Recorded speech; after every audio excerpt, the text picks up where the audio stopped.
Bismillahirrahmanirrahim. Assalamualaikum warahmatullahi wabarakatuh. Innal hamdalillahi nahmaduhu wa nasta'inuhu wa nastaghfiruh wa na'udzu billahi min syururi anfusina wa min sayyiati a'malina. Man yahdihillahu fala mudhillalah wa may yudlil fala hadiyalah. Wa asyhadu an la ilaha illallah wahdahu la syarikalah wa asyhadu anna Muhammadan abduhu wa rasuluhu. Wa sallallahu ala Muhammadin wa ala alihi wa sahbihi ajma'in. Bapak dan Ibu jamaah kaum muslimin yang semoga dirahmati Allah Subhanahu wa taala. Marilah kita memuji Allah, bersyukur kepada Allah Subhanahu wa taala atas limpahan nikmat yang telah Allah berikan kepada kita semuanya. Semoga salawat dan salam akan senantiasa terlimpahkan kepada Nabi kita yang mulia, Nabi Muhammad sallallahu alaihi wasallam, demikian juga kepada keluarga beliau, para sahabat dan segenap umatnya yang mengikuti ajarannya hingga akhir zaman. Bapak dan Ibu jamaah kaum muslimin yang semoga dirahmati Allah Subhanahu wa taala, pada kesempatan malam hari ini sebagaimana telah disampaikan pada pertemuan di malam Senin, ya, kita sampaikan tema tersendiri, yaitu tematik. Judulnya apa? Tujuan hidup manusia. Ya, tujuan hidup manusia.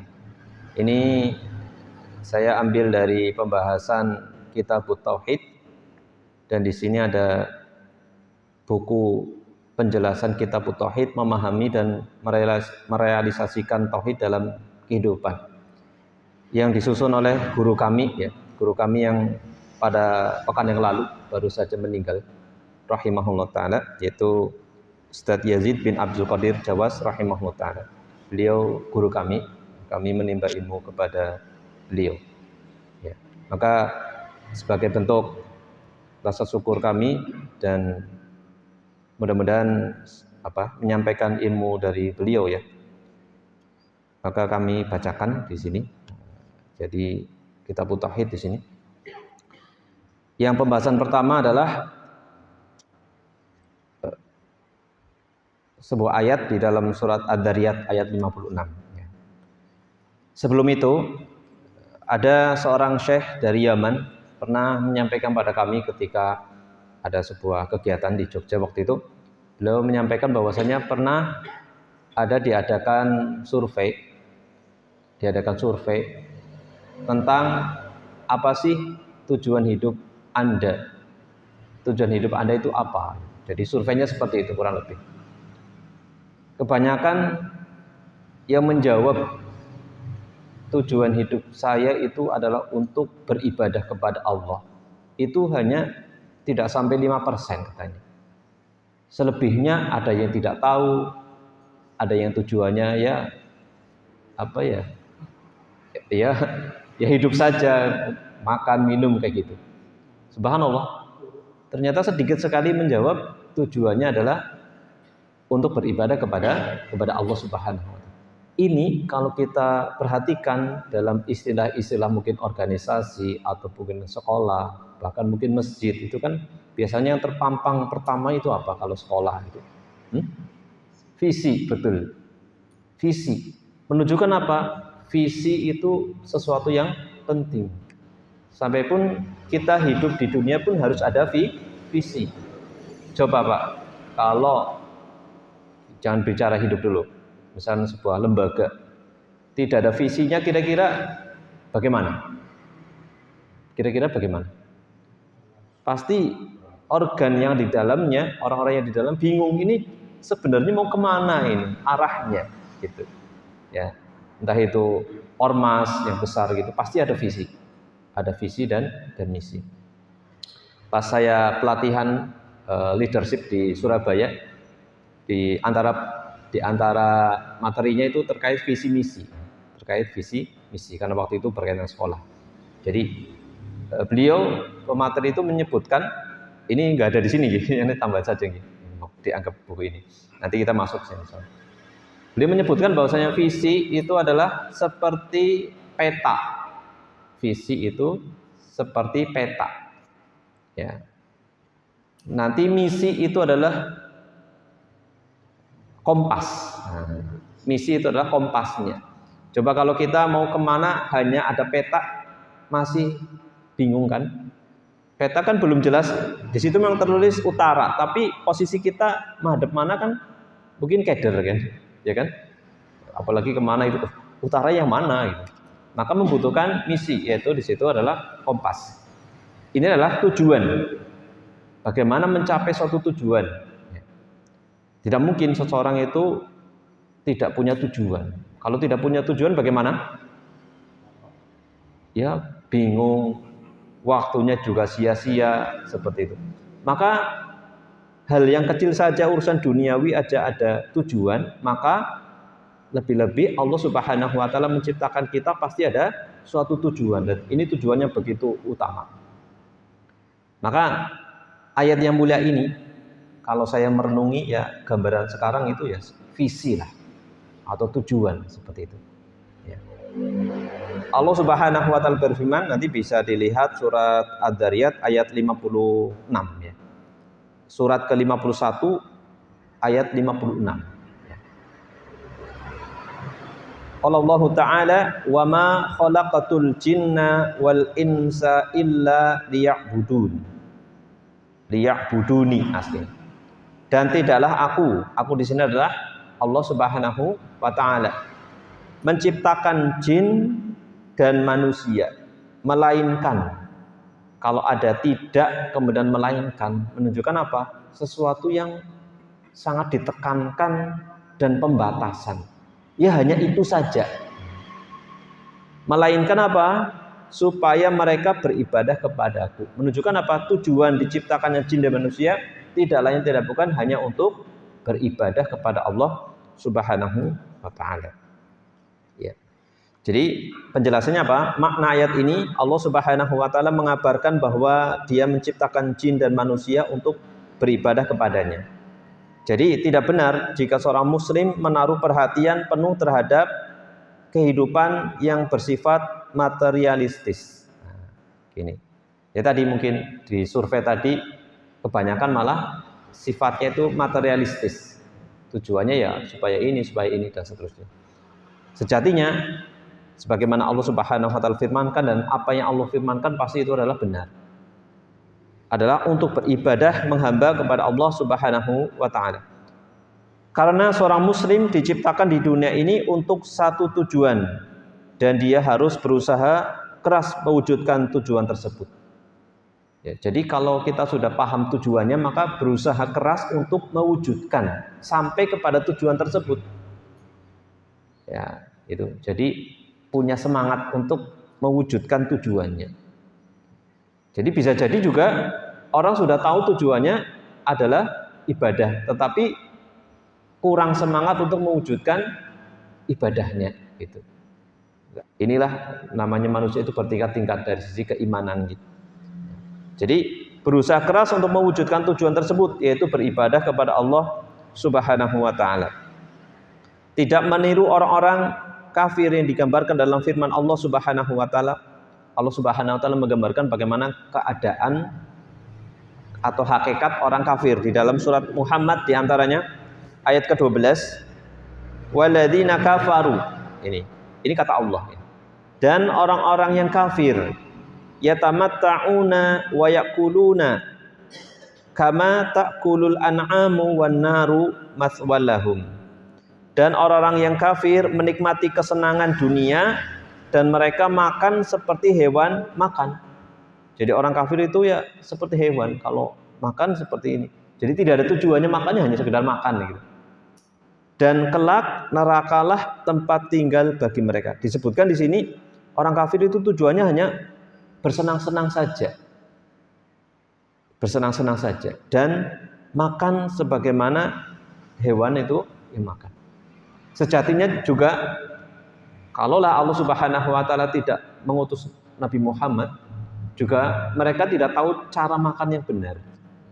Jadi orang kafir pun yang tidak beriman pun sekarang memiliki peradaban yang baik, itu pun efek atau pengaruh dari diutusnya Rasulullah Shallallahu Alaihi Wasallam. Coba sih muncul ada produk kesehatan, muncul produk kebersihan, mau mandi ada sabun, kemudian ada parfum, kemudian sikat gigi, itu semua kan ajarannya Rasulullah Shallallahu Alaihi Wasallam. Sikat gigi apa bahasa Arabnya? Siwak gitu.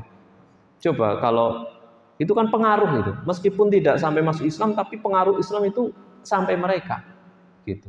Meskipun tidak beriman, tetapi pengaruhnya itu sampai kemana-mana. Kebersihan. Lah sayangnya yang mempraktekkan hal-hal yang kayak gitu justru malah mereka gitu. Ya. Kadang-kadang seringnya malah umat Islam yang apa? Kurang dalam hal kebersihan, kurang, gitu. Coba sih permasalahan sampah sampai sekarang sudah tuntas belum di Banyumas saja? Belum tuntas kan? Belum tuntas itu. Waktu tahun berapa itu Pak dulu? Yang sampai ini gitu, sampai ditutup ya TPS ya, tempat tunggu sampah itu. Tahun berapa gitu? 2019 atau begitu? Itu yang Masya Allah ya itu. Saya nulis di media sosial itu. Saya tag Pak Bupati itu. Barangkali baca. Tapi saya perhatikan setelah itu kok ada progres itu. Mudah-mudahan itu baca ya. Jadi intinya adalah kesadaran dan sistem ya, seperti itu. Itu saja contoh ya, contoh. Ya. Sering jumpai orang bawa sampah ya dengan kantong sambil lewat ke sungai gitu. Nah itu. Apa sih nggak ada yang bisa mengatasi itu gitu? Yaitu kesadaran ya. Mungkin ada yang perhatian tetapi belum menyeru dan seterusnya. Itu contoh saja ya, contoh saja. Belum hal-hal yang lain. Ini kita kadang-kadang kurang dalam hal seperti itu. Bukan berarti kita membanggakan orang-orang mereka ya, bukan. Maksudnya kita harusnya malu ya, malu. Karena apa? Keindahan Islam itu tertutupi dengan apa? Tingkah laku pemeluknya. Keindahan Islam kan ajarannya indah ya.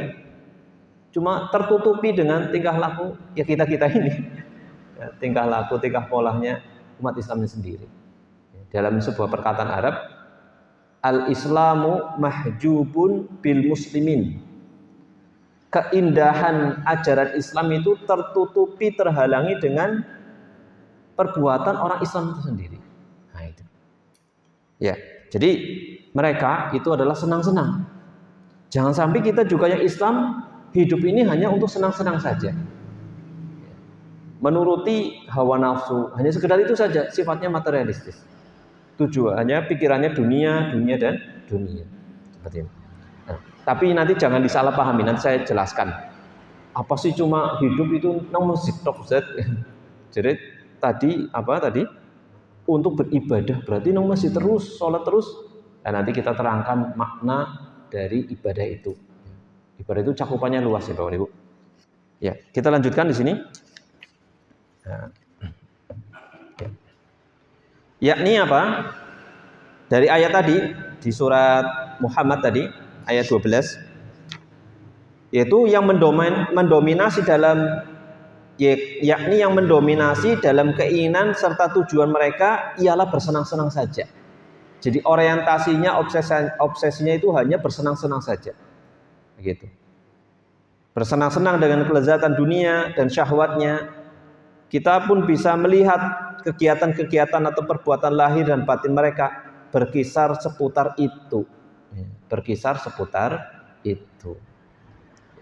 Tidak mencapai hal-hal yang mengandung kebaikan maupun kebahagiaan. Oleh karena itulah neraka dijadikan tempat tinggal yang dipersiapkan bagi mereka. Jadi sejatinya adanya surga, adanya neraka itu juga bentuk dari hikmah dan keadilan Allah Subhanahu wa Ta'ala. Jadi ketika nantinya Allah itu menyiksa suatu kaum, bukan Allah itu mendolimi, tetapi dikembalikan lagi karena mereka sendiri yang perbuatannya mereka. Bentuk dari keadilan. Kalau semuanya nanti masuk surga gimana? Sama saja orang yang beriman sama tidak. Apa bedanya? Ya kan? Nanti percuma kita sholat, sedangkan yang tidak sholat sama-sama ya seperti itu. Ya. Jadi demikian juga kalau masuk neraka semua juga tidak adil. Nanti yang baik gimana? Gitu. Yang beriman yang bagaimana nanti? Kemudian setiap orang muslim yang ingin mewujudkan tujuan hidupnya yaitu ibadah, maka dia harus mengetahui definisi ibadah yang penjelasannya sebagai berikut. Ya. Ibadah itu apa, Bapak Ibu? Di sini tidak ada, tapi saya sampaikan. Di sini maknanya saja. Saya sampaikan perkataan seorang ulama yang hidup di abad ke-600 Hijriahan. Yaitu Syekhul Islam Ibnu Taimiyah rahimahullah mengatakan al-ibadatu ismun jami'un likulli ma yuhibbuhullahu wa yardha minal aqwali wal af'ali adh-dhahirah wal batinah. Apa itu ibadah? Adalah suatu istilah yang mencakup segala sesuatu yang dicintai dan diridhoi Allah. Jadi suatu istilah yang meliputi segala sesuatu, menunjukkan ibadah itu luas apa sempit? Luas sekali. Intinya adalah selama itu sesuatu yang dicintai dan diridhoi Allah. Ya. Tidak berhenti sampai situ, baik berupa perkataan maupun perbuatan, itu ibadah. Ada perkataan namanya apa? Ibadah kan tidak keluar dari hal itu, perbuatan ataupun perkataan atau perbuatan. Baik yang lahir, yang tampak maupun yang batin atau amalan hati. Karena iman itu apa? Iman kan keyakinan dalam hati, diucapkan dengan lisan dan diamalkan dengan anggota badan. Jadi ibadah itu cakupannya juga 3 hal itu. Jadi ibadah itu begitu luas sekali, Pak Ibu. Ada ibadah hati, ada ibadah lisan, ada ibadah anggota badan. Ya. Seperti bisa ditangkap sampai sini, ya. Selama itu yang dicintai Allah dan diridhoi Allah. Jadi kalau suatu perbuatan itu dicintai Allah apa tidak? Maka untuk mewujudkan ibadah ini kita tanyakan pada diri kita ketika kita mau melakukan suatu, ketika kita mau mengatakan suatu, kita tanyakan ini dicintai Allah apa tidak? Kira-kira ini dicintai Allah tidak? Gitu. Oh, tidak, berarti ini bukan ibadah seperti itu. Ini nanti Allah gimana nih? Apa senang apa tidak gitu. Nah, senang apa tidaknya kita harus dengan ilmu. Nah, seperti itu. Contoh misalkan mencuri misalkan. Nah, itu kan sudah jelas ini dicintai Allah atau tidak. Sudah datang keterangannya larangan dari mencuri, berarti ini bukan ibadah misalkan. Seperti itu. Maka sholat, zakat, puasa, haji, jujur, menyampaikan amanah, berbakti kepada kedua orang tua, bersilaturahmi, menepati janji, melakukan amar ma'ruf nahi mungkar, berjihad melawan orang kafir serta munafik, berbuat baik kepada tetangga, anak yatim, orang miskin, ibnu sabil, budak, juga kepada binatang, kemudian berdoa, berzikir, membaca Al-Quran, dan yang semisal dengannya, semua amal itu termasuk ibadah. Dan ibadah itu dibagi menjadi 2. Ibadah mahdhoh sama ibadah ghairu mahdhoh. Mahdhoh itu yang murni ibadah. Contoh kalau tadi apa? Contohnya sholat, betul. Sholat itu ibadah mahdhoh. Kemudian tadi ada berbuat baik kepada tetangga, anak yatim, orang miskin, itu termasuk ibadah apa? Ghairu mahdhoh. Ya, seperti itu. Ya, itu bernilai ibadah tapi bukan murni ibadah, tapi mendapat pahala seperti itu. Karena tadi hal yang dicintai Allah seperti itu. Ghairu mahdhoh kan jelas ada perintahnya, itu memang untuk Allah Subhanahu wa taala. Kalau yang ghairu mahdhoh cenderung ada kaitannya dengan sama manusia, cenderungnya. Ya, jadi yang sifatnya duniawi tetapi bernilai ibadah gitu. Contoh lagi bekerja, apalagi tadi menunaikan amanah gitu. Seperti itu. Ini ada ibadah mahdhoh, ada ibadah ghairu mahdhoh. Itu semua cakupan ibadah sebenarnya sudah tercakup di dalam surat Al-An'am ayat-ayat terakhir. Qul inna sholati wa nusuki wa mahyaya wa mamati lillahi rabbil alamin. Katakanlah sesungguhnya sesungguhnya salatku, wa nusuki dan ibadahku atau sembelihanku. Inna sholati wa nusuki wa mahyaya wa mamati, hidup dan matiku lillahi rabbil alamin. La syarikalah. Gitu. hanya untuk Allah Subhanahu wa taala, itu mencakup semua cakupan ibadah gitu. Cakupan ibadah, hidup dan matiku. Disebutkan di situ. Kemudian demikian pula cinta kepada Allah dan Rasul-Nya, takut kepada Allah, bertobat kepadanya, mengikhlaskan agama kepadanya, bersabar terhadap takdirnya, bersyukur atas nikmat-nikmatnya, ridho dengan ketetapannya, tawakal kepadanya, mengharap rahmatnya, takut dari azabnya, dan yang semisal dengannya. Semua amal itu termasuk wujud ibadah kepada Allah Subhanahu wa ta'ala.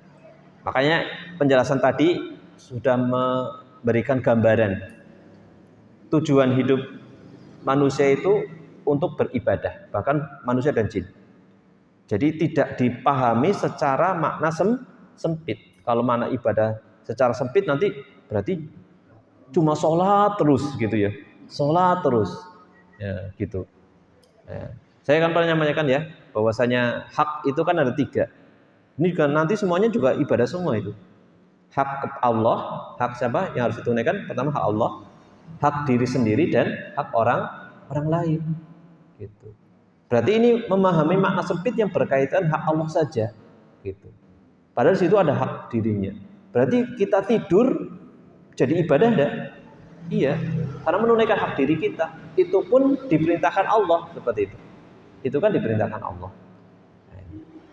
Mengapa para ulama itu membagi ada ibadah mahdhoh, ada ibadah ghairu mahdhoh? Mengapa ini kira-kira?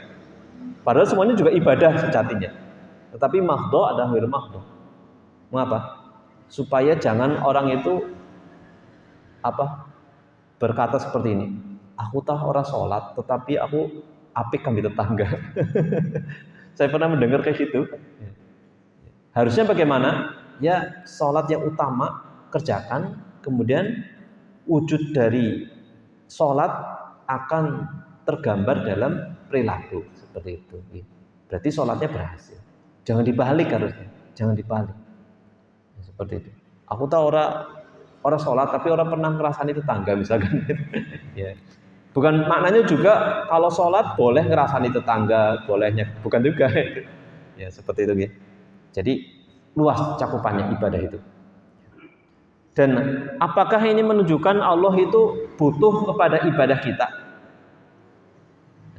Tidak butuh itu sebenarnya. Jadi kita katakan pada diri kita, tanamkan pada diri kita, dan Ibu rahimakumullah, bahwasanya Allah itu tidak butuh ibadah kita. Kalau kita sedang sholat, sejatinya Allah tidak butuh sholat kita.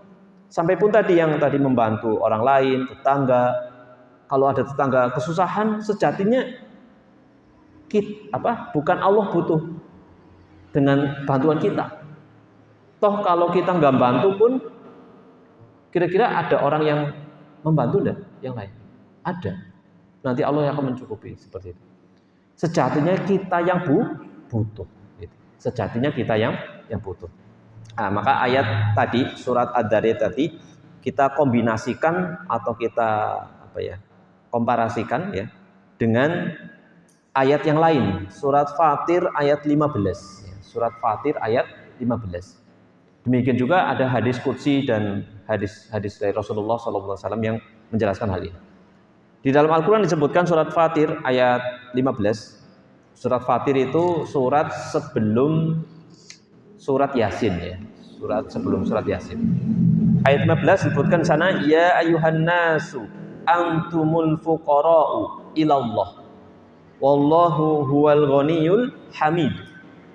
Hai manusia, hai sekalian manusia, antum kalian itu al fuqara'u.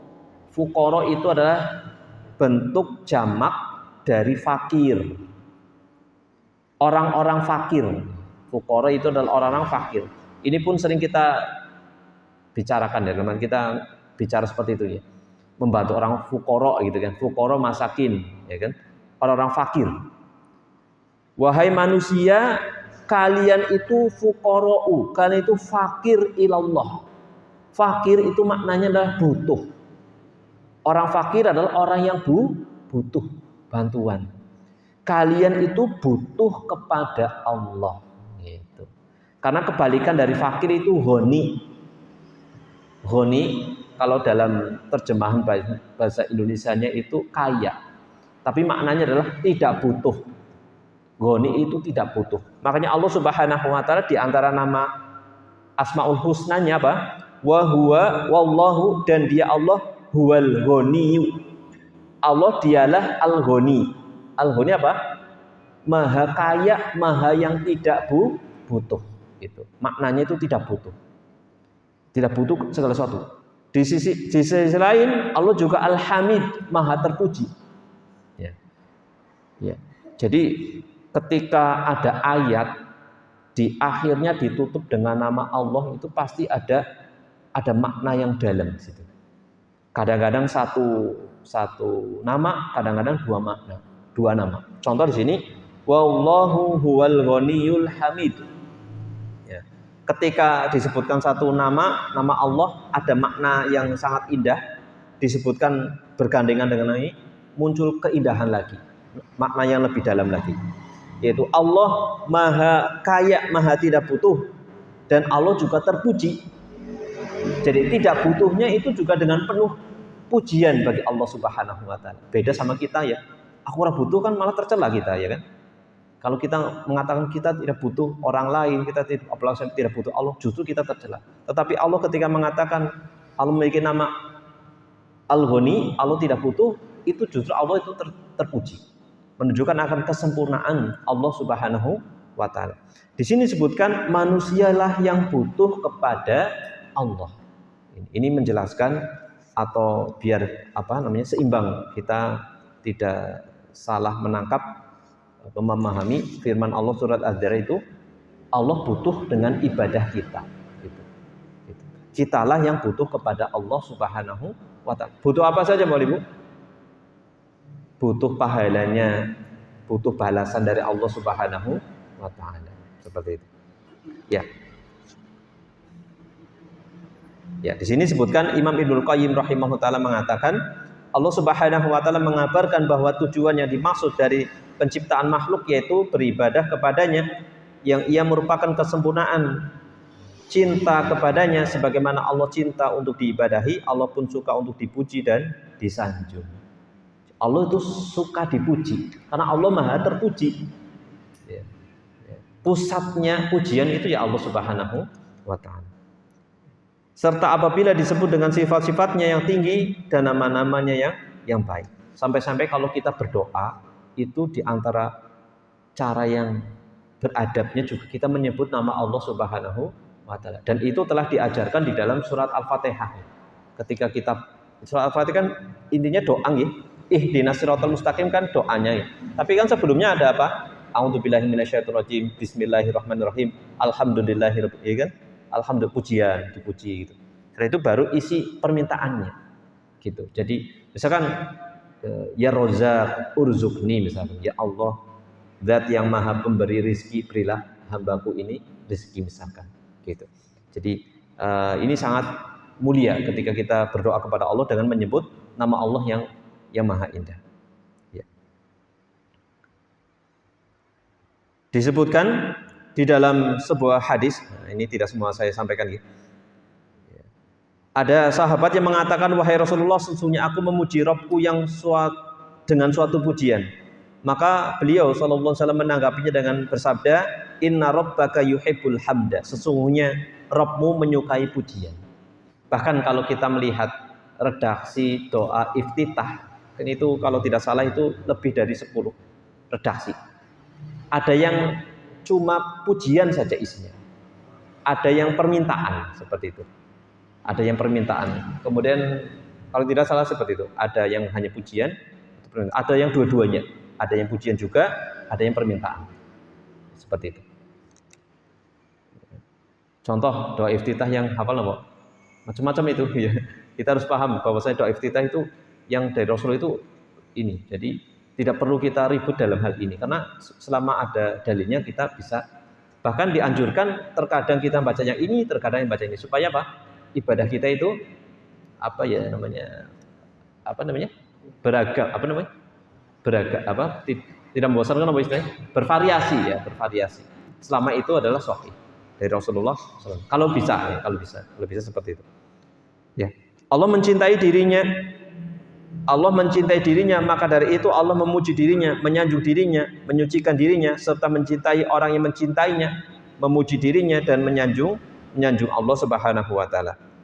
Imam Ibnu Qayyim juga mengatakan Allah Subhanahu wa taala mengabarkan di dalam surat Az-Zariyat tadi bahwa Dia menciptakan jin dan manusia, ini lanjutan di ayat berikutnya sampai terakhir, bahwa Allah menciptakan jin dan manusia bukan dikarenakan butuh kepada mereka, ini tadi yang sudah saya sampaikan, dan bukan demi mencari keuntungan, akan tetapi Allah menciptakan mereka karena kebaikan agar mereka menyembahnya, sehingga mereka beruntung dengan segala keuntungan.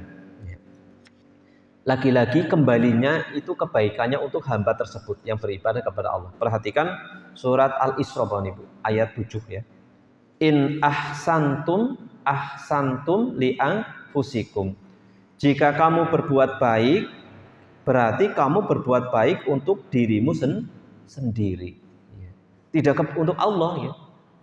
Disebutkan dalam hadis qudsi, wahai anak Adam, sekiranya manusia yang paling bertakwa, yang beriman kepada Allah, bertakwa kepada Allah, semuanya beribadah kepada Allah dari dulu sampai sekarang, semuanya itu beribadah kepada Allah semua, itu tidak menambahkan apa? Allah tambah kaya.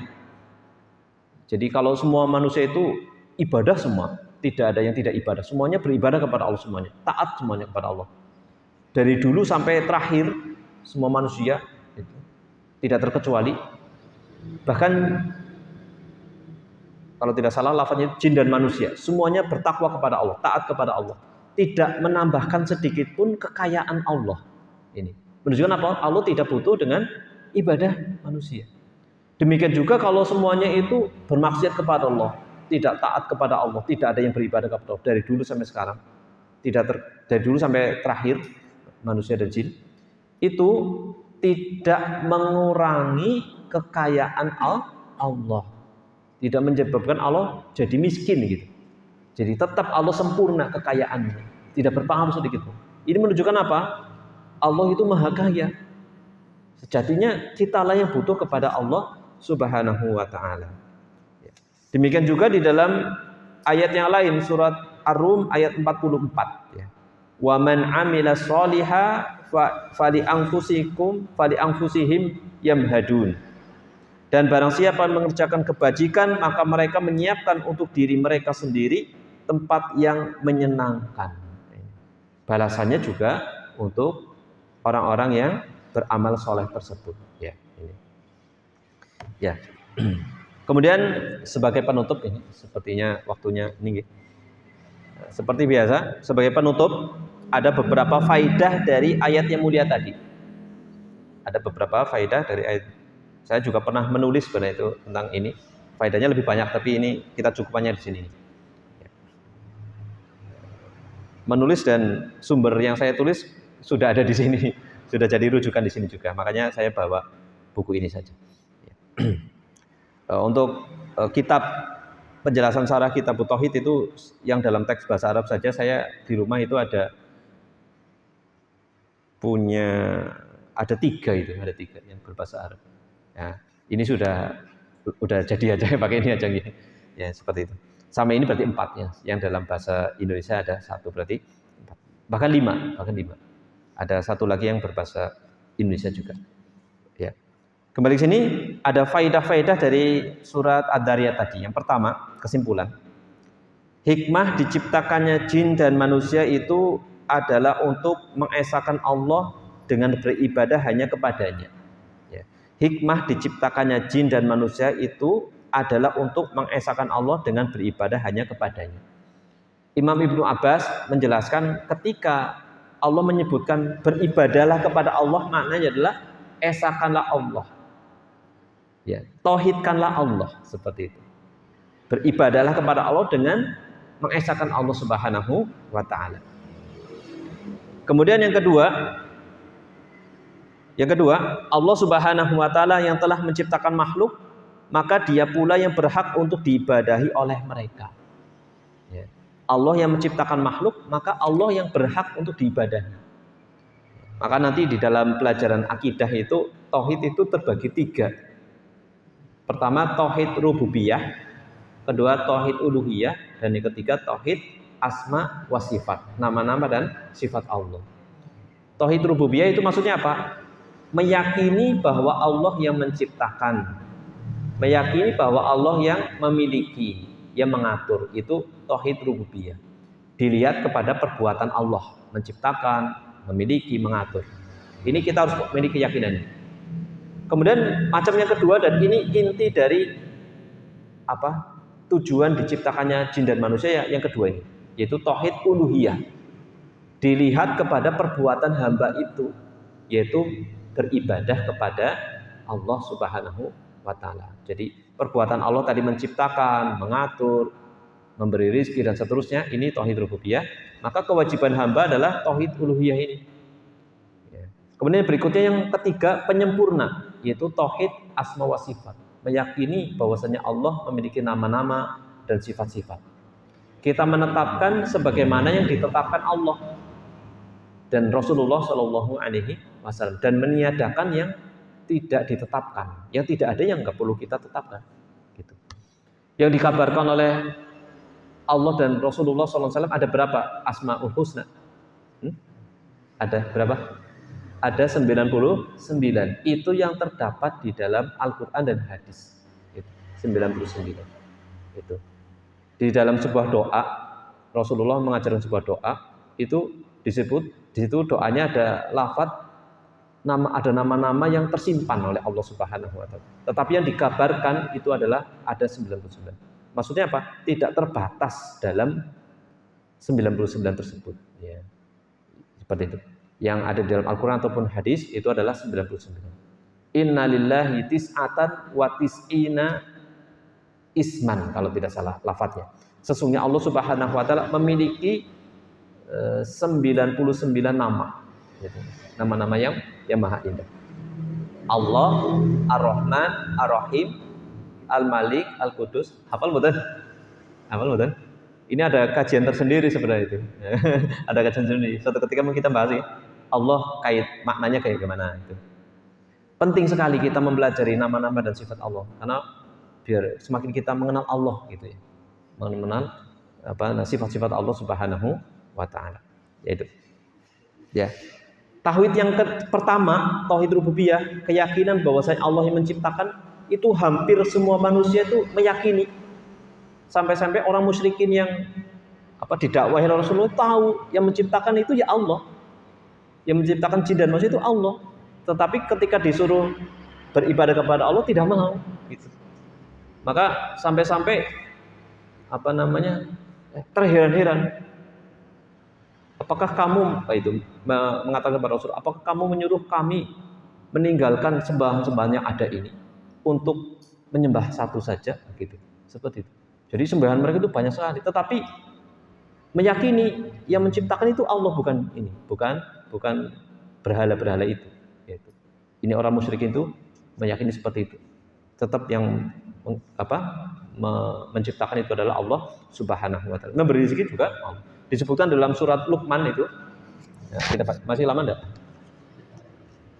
Kita surat Luqman Bapak Ibu, perhatikan ayat terakhir ya, surat Luqman ayat terakhir, Luqman ayat terakhir. Disebutkan di sini. Nih, sebagai faedah saja nggih. Nih, wa idza ayat ke-32. Keadaan orang musyrikin ya. Wa idza ghasyahum maujun kadzulali da'ullaha mukhlishina lahuddin. Ini. Apabila mereka itu terkena ombak atau badai di tengah lautan seperti menggunung itu, da'ullaha mukhlishina lahuddin.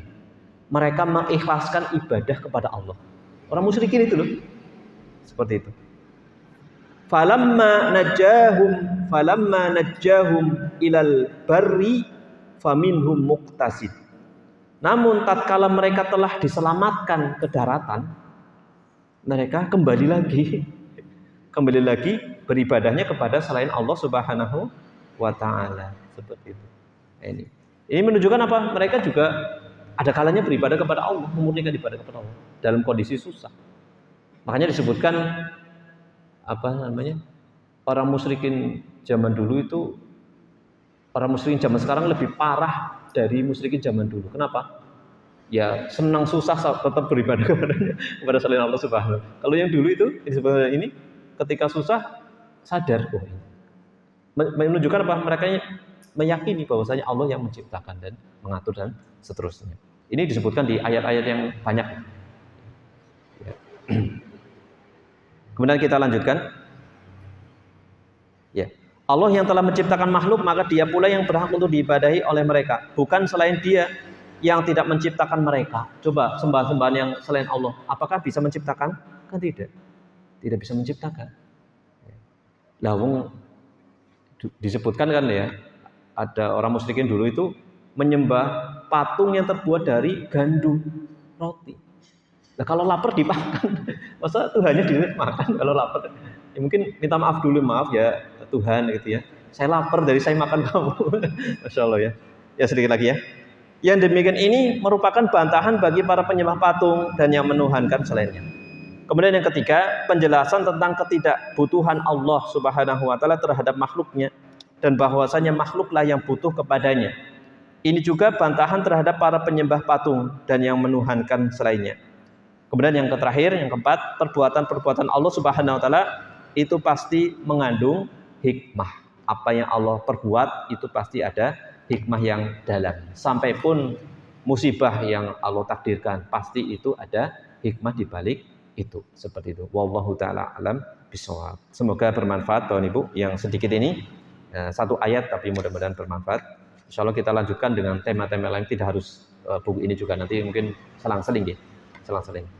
Ya. Demikian wallahu taala alam bishawab. Naktafi ila huna subhanakallahumma bihamdika asyhadu an la ilaha illa anta astaghfiruka wa atubu ilaik. Wassalamualaikum warahmatullahi wabarakatuh.